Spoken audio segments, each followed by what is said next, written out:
Hello students. आज हम लोग चैप्टर 1 का पार्ट 2 शुरू करने जा रहे हैं, जिसमें हम लोग कंप्यूटर लैंग्वेज के बारे में जानेंगे।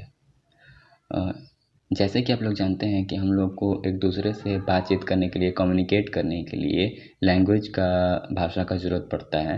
जैसे कि कोई इंडियन आदमी है जो हिंदी जानता है और कोई जापानीज़ आदमी है जो जापानीज़ जानता है। उन दोनों को बातचीत करने के लिए एक दूसरे का लैंग्वेज पता होना बहुत ज़रूरी है। जैसे कोई हिंदी जानता है और वो जापानीज़ से बात करेगा तो उसको जापानीज़ सीखना पड़ेगा, तभी वो जापानीज़ आदमी से बात कर सकता है। या कोई जापानीज़ इंडिया में आके हिंदू आदमी से कोई बात करना चाहता है तो उसको हिंदी सीखना होगा, तभी वो हिंदू आदमी से जो हिंदी जानता है उससे बात कर पाएगा। वैसे ही कंप्यूटर में भी लैंग्वेज का ज़रूरत पड़ता है, जिसके ज़रिए हम लोग कंप्यूटर से कम्युनिकेट कर पाते हैं। तो यही कंप्यूटर लैंग्वेज होता है और उसके मदद से हम लोग कंप्यूटर को कंट्रोल कर सकते हैं, कंप्यूटर मशीन को कंट्रोल कर सकते हैं। उसमें हम लोग एल्गोरिथम को कैलकुलेट कर सकते हैं। जो हम लोग कैलकुलेशंस करते हैं कंप्यूटर में, वो सारा कंप्यूटर लैंग्वेज से ही होता है। तो कंप्यूटर लैंग्वेज दो कैटेगरीज में बटा हुआ है। एक है लो लेवल लैंग्वेज होता है, एक हाई लेवल लैंग्वेज होता है। तो हम लोग सबसे पहले लो लेवल लैंग्वेज के बारे में जाने हैं कि लो लेवल लैंग्वेज क्या है। तो लो लेवल लैंग्वेज जो होता है वो मशीन कोड होता है। ये मशीन कोड के जैसा ही होता है। तो मशीन कोड क्या होता है, तो इसमें हम लोग देखेंगे कि इसमें ये बात लिखा हुआ है कि a computer can not understand instructions given in high level language. यहाँ पे हम लोग जो दो कैटेगरीज में देखने वाले हैं, लो लेवल और हाई लेवल में। तो जैसे जो हाई लेवल में हम लोग जो भी प्रोग्राम्स लिखते हैं वो कंप्यूटर को समझ में नहीं आता है, तो वो हाई लेवल लैंग्वेज जो होता है वो लो लेवल लैंग्वेज में कन्वर्ट होता है। फिर उसके बाद कंप्यूटर को समझ में आता है। जैसे कि मान लीजिए कि हम लोग अपना नाम लिख रहे हैं कीबोर्ड से, तो कीबोर्ड से हम लोग जो अपना नाम लिख रहे हैं वो कंप्यूटर के अंदर में जा रहा है। तो जो हम लोग नाम लिख रहे हैं वो कंप्यूटर को समझ में नहीं आता है। वो जाके कंप्यूटर के अंदर में जो हम लोग नाम लिख रहे हैं वो नाम हाई लेवल लैंग्वेज कहलाता है। और जो कंप्यूटर के अंदर में वो जाके कन्वर्ट होकर, ट्रांसलेट होके वो लो लेवल लैंग्वेज में ट्रांसलेट होता है। फिर उसके बाद कंप्यूटर को समझ में आता है कि हम लोग क्या लिखे हैं। तो जो लो लेवल लैंग्वेज होता है वही कंप्यूटर उसको लो लेवल लैंग्वेज को ही समझ पाता है, हाई लेवल लैंग्वेज को नहीं समझ पाता है। हाई लेवल लैंग्वेज जो होता है वो इंग्लिश के जैसा होता है। जो हम लोग अपना नाम लिख रहे हैं, मान लीजिए कि अपना नाम लिख रहे हैं, तो वो हाई लेवल लैंग्वेज होगा।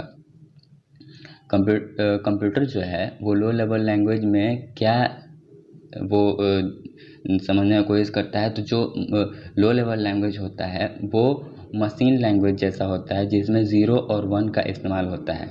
तो आगे हम लोग देखेंगे जो लो लेवल लैंग्वेज होता है वो दो लो लेवल लैंग्वेज भी दो पार्ट में बटा हुआ है, एक मशीन लैंग्वेज और एक असेंबली लैंग्वेज। ये दोनों कंप्यूटर समझता है। बट जो मशीन लैंग्वेज है, आगे हम लोग देखेंगे कि यहाँ पे जो लिखा हुआ है मशीन लैंग्वेज के बारे में, कि मशीन लैंग्वेज जो होता है वो सारे लैंग्वेजेस में सबसे बेसिक लैंग्वेज होता है जो कंप्यूटर को समझ में आता है। जैसे कि जो असेंबली लैंग्वेज यहाँ पे जो बात दिया हुआ है कि मशीन लैंग्वेज और असेंबली लैंग्वेज दो तरह का लैंग्वेज होता है, दो तरह का लो लेवल लैंग्वेज होता है। जिसमें जो मशीन लैंग्वेज है वही सिर्फ कंप्यूटर को समझ में आता है, असेंबली लैंग्वेज नहीं समझ में आता है उसको। ये सबसे छोटा लैंग्वेज होता है और ये सबसे लास्ट। मान लीजिए कि हम लोग अपना नाम लिख रहे हैं तो वो हाई लेवल होता है, और हाई लेवल से लो लेवल में जब कन्वर्ट होता है, जब वो हम लोगों का जो हम लोग इंस्ट्रक्शंस भेज रहे हैं, तो वो लो लेवल में जाके पहले असेंबली में कन्वर्ट होता है। और जैसे यहाँ पे देखिए, जैसे मैं बता रहा हूँ कि यहाँ पे पहले वो हाई लेवल में हम लोग अपना नाम लिखे, फिर उसके बाद वो जाके कन्वर्ट होके असेंबली में कन्वर्ट हुआ। और फिर उसके बाद कन्वर्ट होने के बाद वो असेंबली लैंग्वेज के अंदर में जाके फिर मशीन लैंग्वेज में कन्वर्ट होता है। फिर उसके बाद ही कंप्यूटर को समझ में आ पाता है कि वो हम लोग जो भी चीज़ लिख रहे हैं कीबोर्ड से या माउस से क्लिक कर रहे हैं वो क्या हो रहा है। वो सारा चीज़ मशीन लैंग्वेज में ट्रांसलेट होने के बाद ही कंप्यूटर को समझ में आता है। तो ये बात हो गया मशीन लैंग्वेज के बारे में। अभी मशीन लैंग्वेज के बारे में और भी चीज़ जानेंगे कि मशीन लैंग्वेज क्या है। तो मशीन लैंग्वेज जो होता है उसमें 0 और 1 का इस्तेमाल होता है।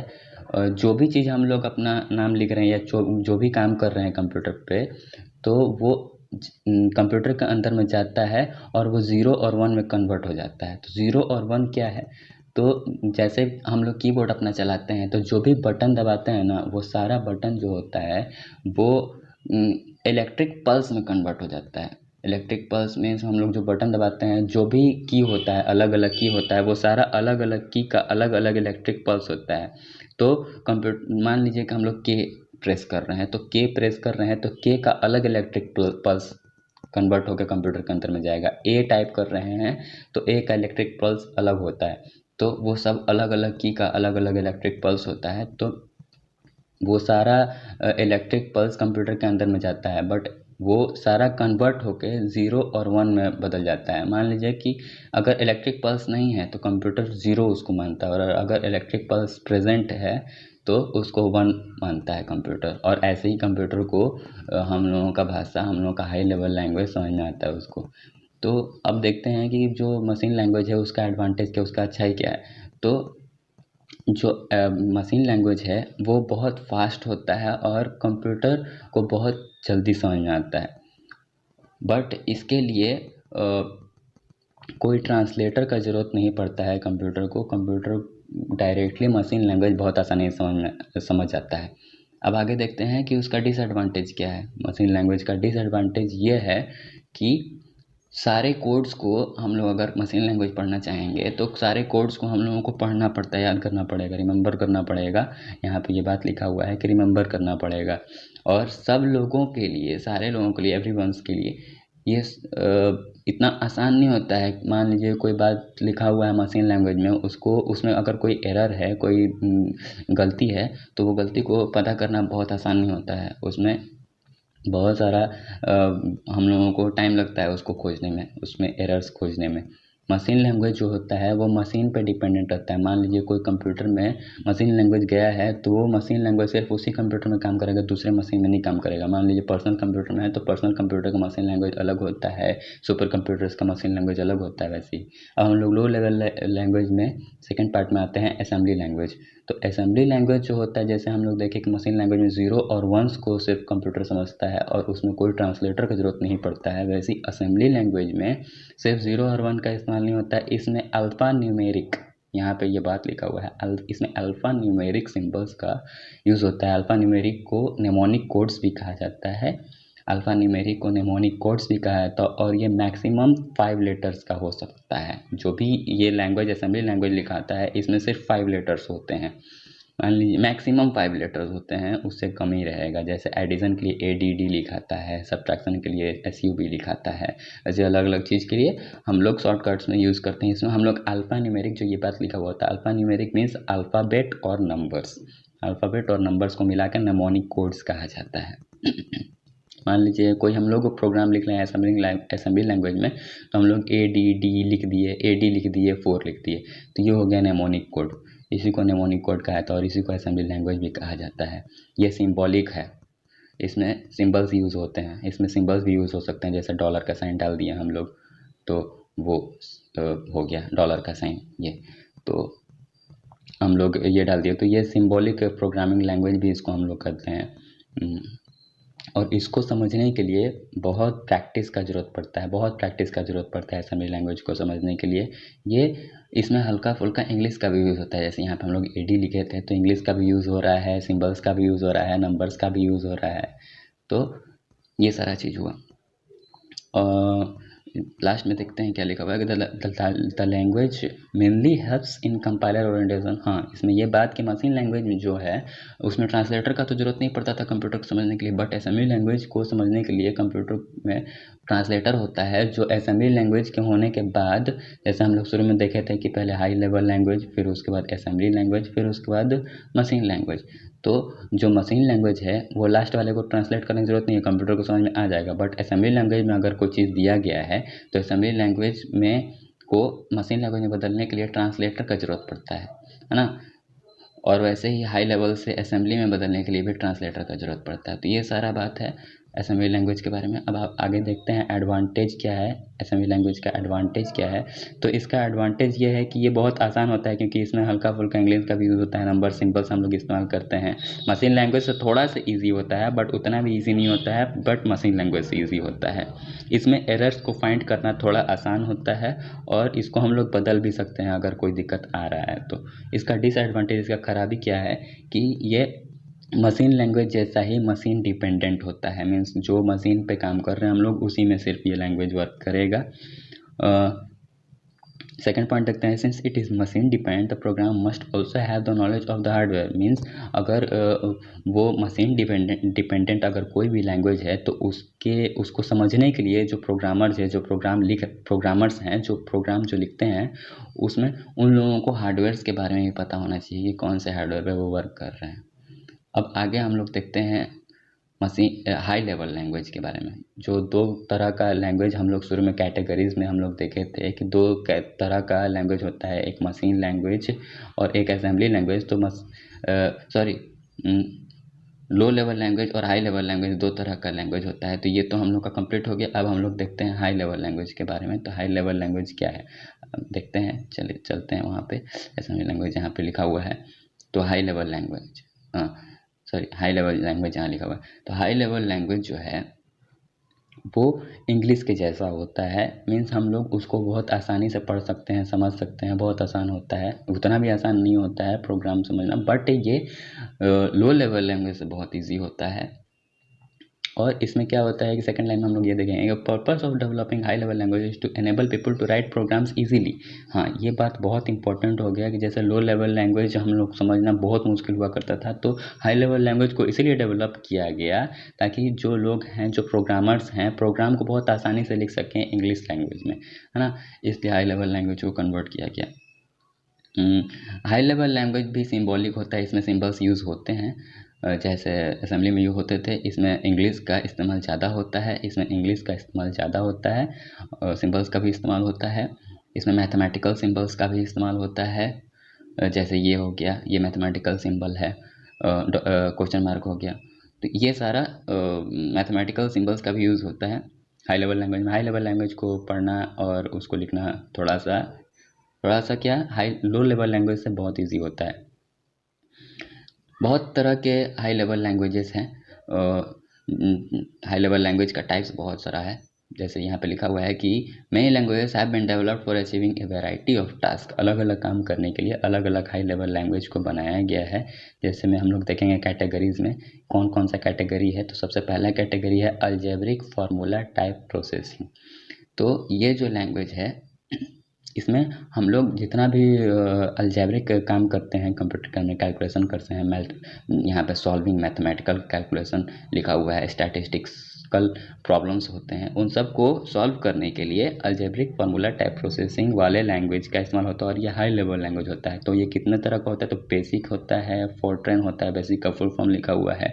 अभी आप सभी को इन सब का सिर्फ नाम जानना है। आगे जब आप लोग इंजीनियरिंग लाइन में जाएंगे तो इसके बारे में डिटेल में जानेंगे। लैंग्वेज जब सीखने लगेंगे, प्रोग्राम सीखने लगेंगे, तो इसके बारे में डिटेल में जानेंगे। तो हम लोग अभी उसका नाम जानेंगे। बेसिक जो है वो beginners all purpose symbolic instruction code है। फोर्ट्रेन जो है वो फार्मूला ट्रांसलेटर है। PLI है, PL1 है, सॉरी, एल्गोरिथम लैंग्वेज। APL है, ए प्रोग्रामिंग लैंग्वेज। अब बिजनेस डेटा प्रोसेसिंग, ये जो लैंग्वेज है ये डेटा प्रोसेसिंग करने में इस्तेमाल होता है। डेटा का काम करने में, मान ये जो था ये कैलकुलेशन करने के लिए था, और ये डेटा पे जो वर्क होता है उसमें ये लैंग्वेज यूज़ होता है। तो इसमें दो तरह का है, कोबोल और RPG। कोबोल जो है वो कॉमन बिजनेस ओरिएंटेड लैंग्वेज है, और RPG जो है वो रिपोर्ट प्रोग्राम जनरेटर है। आगे देखते हैं स्ट्रिंग एंड लिस्ट प्रोसेसिंग। ये जो है ये स्ट्रिंग मैनिपुलेशन करने में काम करता है। अभी आप सबको बस इतना ही जानना है कि स्ट्रिंग मैनिपुलेशन करने के लिए काम आता है। और इसमें भी दो तरह का लैंग्वेज होता है, लिस्ट और प्रोगोल। लिस्ट जो है वो लिस्ट प्रोसेसिंग, और प्रोगोल जो है वो प्रोग्राम इन लॉजिक। आगे हम लोग देखेंगे और भी बहुत तरह का है, 3 तरह का और बचा हुआ है। तीसरा है, नहीं, ये चौथा है ऑब्जेक्ट ओरिएंटेड प्रोग्रामिंग लैंग्वेज, जिसको हम लोग उप कहते हैं या उप्स भी कहा जाता है। और इसमें 2 तरह का आता है, C++ और जावा। ये आप सभी को कोई स्कूल में 10th क्लास में भी शुरू कर दिया जाता है, कोई स्कूल में 11th-12th में जावा और C++ पढ़ने को मिलता है। ये हो गया, ये हम लोगों का कंप्लीट हो चुका है पहले ही। अब विजुअल प्रोग्रामिंग लैंग्वेज आप लोगों का क्लास 8 में ये चैप्टर है। विजुअल प्रोग्रामिंग लैंग्वेज जो होता है वो विंडोज़ का सॉफ्टवेयर, विंडोज़ का एप्लीकेशन बनाने में हेल्प करता है। इसके मदद से हम लोग ये विजुअल प्रोग्रामिंग लैंग्वेज की मदद से हम लोग हम लोग कोई एप्लीकेशन या सॉफ्टवेयर विंडोज़ का बना सकते हैं, तो उसका स्टार्टिंग चीज़ इंट्रोडक्शन हो गया, छोटा छोटा बेसिक कैलकुलेटर वैलकुलेटर बनाने के लिए क्लास 8 में आप सभी सीखेंगे। तो ये विजुअल प्रोग्रामिंग लैंग्वेज हो गया। तो हाई लेवल लैंग्वेज का क्या एडवांटेज है, ये देखते हैं हम लोग। तो हाई लेवल लैंग्वेज का क्या एडवांटेज है, ये यूज़र फ्रेंडली होता है। इस मतलब जो यूज़र कंप्यूटर पे बैठ के और ये प्रोग्राम लिख रहा है, तो उसके लिए फ्रेंडली बिहेवियर करता है, आसानी से वो यूज़र समझ सकता है। ये इंग्लिश के जैसा होता है। दूसरा बात, ये इंग्लिश के जैसा होता है, तो इसको हम लोग आसानी से लर्न कर सकते हैं। ये बहुत कम समय लेता है लिखने के लिए, और इसको मेंटेन करना भी आसान होता है। ये मशीन पे बेस्ड नहीं होता है, इसको हम लोग आसानी से लिख सकते हैं अलग में, फिर उसके बाद उसको कंप्यूटर के अंदर में डाल के हम लोग इसको ट्रांसलेट करवा सकते हैं ट्रांसलेटर की मदद से। वो ट्रांसलेट अपने आप कंप्यूटर में हो जाता है जब हम लोग हाई लेवल लैंग्वेज कंप्यूटर में डालते हैं। तो programs written in high level language can be translated into machine language. देखिए ये बात जो मैंने अभी बोला कि कंप्यूटर लैंग्वेज में जब हाई लेवल लैंग्वेज कंप्यूटर में जब हाई लेवल लैंग्वेज आता है तो वो ट्रांसलेट होकर मशीन लैंग्वेज में कन्वर्ट होता है, तभी कंप्यूटर को समझ में आता है वो बात। अब 7th पॉइंट देखते हैं। ये इंडिपेंडेंट होता है। जैसे लो लेवल लैंग्वेज डिपेंडेंट होता था मशीन पे, ये इंडिपेंडेंट होता है। जैसे कि मान लीजिए कि हम लोग पर्सनल कंप्यूटर ये प्रोग्राम लिख रहे हैं, हम लोग उसको सुपर कंप्यूटर में या मेन फ्रेम में हम लोग डालते हैं तो वो उसमें भी रन कर जाएगा। ये इंडिपेंडेंट होता है, ये कोई भी मशीन पे काम कर सकता है। यहाँ पे बात लिखा हुआ है कि can be run on any computer. अब इसका डिसएडवांटेज क्या है, a high level language has to be translated. हाँ, इसका ये डिसएडवांटेज कहा जाएगा या जो भी है, तो ये हाई लेवल लैंग्वेज से मशीन लैंग्वेज में ट्रांसलेट करने के लिए ट्रांसलेटर का ज़रूरत पड़ता है, तभी ये कंप्यूटर को समझ में आता है। सेकंड पॉइंट में क्या लिखा हुआ है कि the object code generated by a translator might be inefficient compare to an equivalent assembly language programs. Means कि जो ऑब्जेक्ट कोड में कन्वर्ट हो रहा है, जनरेट हो रहा है, उस वो ट्रांसलेट जो हो रहा है वो बहुत उसको कन्वर्ट होना पड़ता है। जैसे हम लोगों का जो लो लेवल लैंग्वेज था उसको तो कन्वर्ट नहीं होना पड़ता है, मशीन लैंग्वेज को कन्वर्ट नहीं होना पड़ता है, तो इसको कन्वर्ट होने में बहुत टाइम लगता है, बहुत दिक्कत से ये ट्रांसलेट होता है, क्योंकि हम लोग उसको अपने भाषा में लिखे हैं। कंप्यूटर को तो हम लोगों का भाषा नहीं समझ आता, तो उसको कन्वर्ट होने में जनरेट होता है, वो फिर ट्रांसलेट होता है, वो जनरेट होता है, फिर ट्रांसलेट होता है, फिर उसके बाद कंप्यूटर में जाके फिर उस वो कन्वर्ट होकर कंप्यूटर को समझ में आता है कि हाँ हम लोग क्या लिख रहे हैं। तो ये था हम लोगों का हाई लेवल लैंग्वेज, और इसी के साथ हम लोगों का कंप्यूटर लैंग्वेज कंप्लीट हो गया। कंप्यूटर लैंग्वेज में जो जो चीज़ हम लोग सीखे हैं वो सारा चीज़ हम लोग जान चुके हैं कंप्यूटर लैंग्वेज में क्या क्या होता है। तो एक बार और रिव्यू कर ले रहे हैं। तो कंप्यूटर लैंग्वेज 2 कैटेगरीज में बटा वो होता है, लो लेवल में, हाई लेवल में। कंप्यूटर लैंग्वेज हम लोगों को कंप्यूटर से कम्युनिकेट करने के लिए हेल्प करता है। तो लो लेवल लैंग्वेज में भी मशीन लैंग्वेज और असेंबली लैंग्वेज था। मशीन लैंग्वेज में 0 और 1 का यूज़ होता था, और असेंबली लैंग्वेज में इंग्लिश, कुछ इंग्लिश और कुछ सिंबल्स का यूज़ होता था। उसका एडवांटेज डिसएडवांटेज भी हम लोग देख चुके हैं।